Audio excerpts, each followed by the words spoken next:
God is not just interested in corporate rest. He's looking at what? Individuals. But what is order? So the first way back to redemption, check with God. Why do we have problems in our lives? Because we do not check with God. Submissive people check with God in every area. If you want God to be attracted to you, submit to His word. One of the ways to fight the enemy is to be busy in God's work. You have a submissive spirit and you have a hard-working nature and you refuse to be idle. Third, submissive people continue to labor without expecting to be noticed. God always pleads. He never overrules our free will. Fourth one, a submissive person can be taught and instructed. People who are not submissive cannot be taught nor instructed. So what do submissive people can be? Next truth, they align themselves with the purposes of God in your church. See, every church has got their own purpose. Therefore, we are faithful to the word that comes from this pulpit. God has placed me in this church and I should align myself to the purposes of God in this church. Don't glean from another field. Don't go from here. Meaning what? Stay and don't hop. Make up your mind. Bible says everybody should be fully convinced in his own mind. Stay close to the people who are on fire for God, or burning for God. All humble people or submissive people, they are submissive to one another as well. Fellowship with like-minded people who are on fire for God. Follow and be led by godly elders. Don't choose your company just like that. Godly company. People who will lead you, who will speak some sense and faith into us. Consider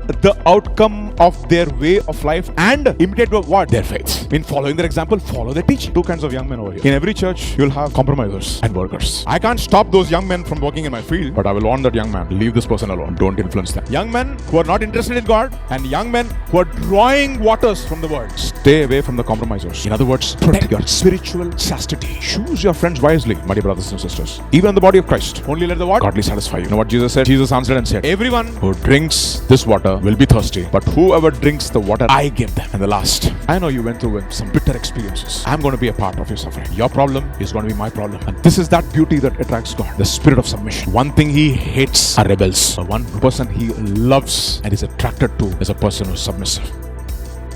So let's worship God in your presence. That's where I belong.